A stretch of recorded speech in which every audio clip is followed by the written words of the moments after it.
Students, so today we are going to start our next lecture, and in this lecture we will revise all the formulas related to the turnover ratio or the activity ratio. So let's just start with the first ratio, that is the stock turnover ratio. In the stock turnover ratio, the formula is the cost of goods sold divided by average stock. I repeat it again, cost of goods sold divided by average stock, जिसका हमारा answer 5 और 6 times आता है. मतलब कि हम ये मानकर चलते हैं कि अगर इसका आंसर 5 और 6 टाइम्स आता है तो it means it is a healthy position. Stock turnover जल्दी स्टॉक क्या हो जाएगा, टर्नओवर हो जाएगा इन दी सेल्स. और if it is less than the 5 और 6 times, it means the stock turnover ratio is unhealthy. It means it will take time to convert it into the sales. Next is the cost of goods sold. Cost of goods sold is equals to sales minus gross profit. Cost of goods sold हम किस तरह से calculate करते हैं, by deducting the gross profit from the sales. और opening stock plus purchase plus all the direct expenses of the trading account. I am repeating it again, all the direct expenses of the trading account. In this we do not include the indirect expenses or the expenses which are not related to the trading account. Minus closing stock, ये इससे हम क्या करते हैं, cost of goods sold calculate करते हैं. Second is the average age of the stock. How we calculate the average age of the stock? That is the 365 days.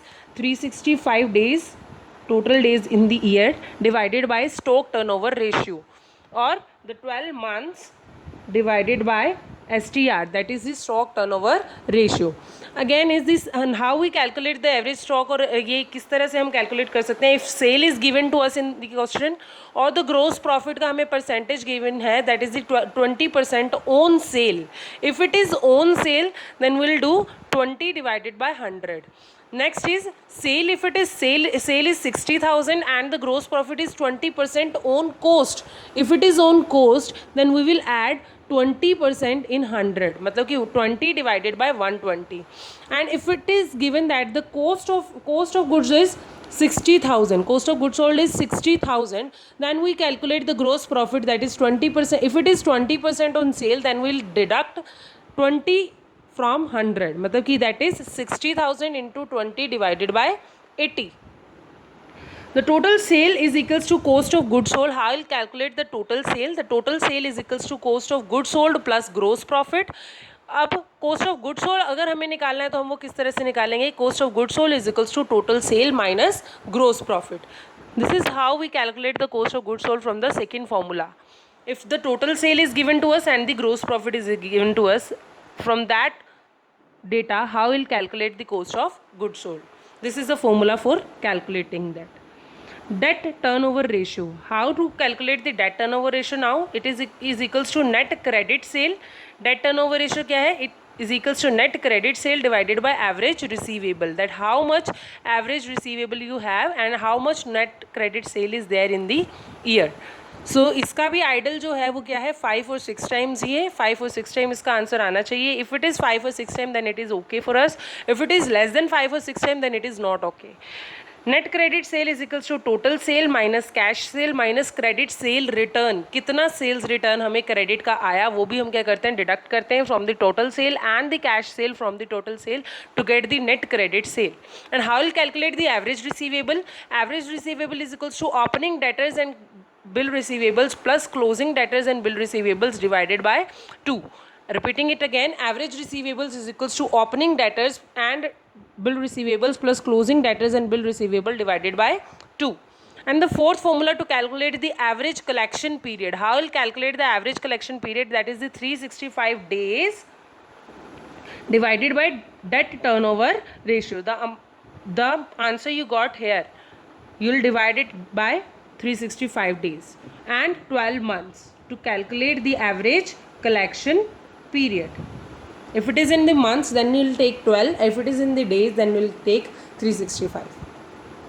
And here the total sale is equals to 60,000 and cash sales is equals to cash sales is not given to us. Then I have to calculate the 20% of credit sale. तो हम क्या करेंगे, 60 का 20% कर देंगे.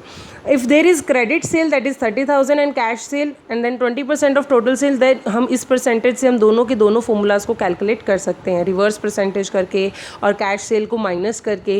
And cash cell अगर आपको given है 20% और क्रेडिट सेल आपको गिवन नहीं है, and the only thing is given to us is that 60% 50% of the total sale, then you will calculate the total sale also and the credit sale also from the given data. Now how we'll calculate the total sale? Total sales is equals to cash sales plus credit sale, or if cash sale is given to us and the total sale is given to us, then it is easy to calculate the credit sale also. Credit sale, how will calculate the credit sale? Credit sale is equals to total sale minus cash sales.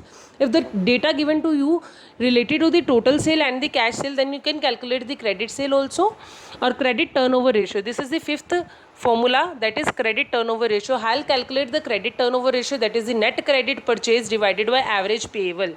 Net credit purchase divided by average payable. How to calculate the net credit purchase? Net credit purchase is equals to total purchase minus cash purchase minus credit purchase return. Total purchase में से हम क्या करते हैं, cash purchase को minus करते हैं, credit purchase return को हम माइनस करते हैं to get the net credit purchase. Sixth formula is the average payment period. जैसे कि हमने एवरेज कलेक्शन पीरियड कैलकुलेट किया था, यहाँ पर हम क्या कैलकुलेट करते हैं, average payment period. And to calculate the average payment period we divided CTR, that is the credit turnover ratio, by 365. मतलब 365 को हम क्या करते हैं, क्रेडिट टर्नओवर रेशियो के साथ डिवाइड करते हैं, और 12 months divided by credit turnover ratio. This is how we calculate the average payment period. Seventh and last one is the working capital turnover ratio. Working capital turnover ratio is equals to cost of goods sold divided by working capital. मतलब जितना आपने goods को sold किया उसकी cost divided by working capital is the working capital turnover ratio. Now how we'll calculate the working capital turnover ratio? That is the current assets minus current liabilities. और cost of goods sold का हमने पहले ही formula क्या कर लिया, revise कर लिया कि किस तरह से हम cost of goods sold calculate करते हैं. The same formula we are applying here also. और वर्किंग कैपिटल कैलकुलेट करने के लिए we need the current assets and the current liabilities. Now how to calculate these two ratios are not included in your syllabus, but just for the general knowledge I write it down. Fixed assets turnover ratio. To calculate the fixed asset turnover ratio, we'll calculate cost of goods sold divided by fixed asset, and current asset turnover ratio is cost of goods sold divided by current assets. So these all are the formulas related to the turnover or activity ratio. Please write it down in your fair notebook and revise it properly to calculate the activity ratios and the turnover ratios. It will be very easy for you guys if you know the formulas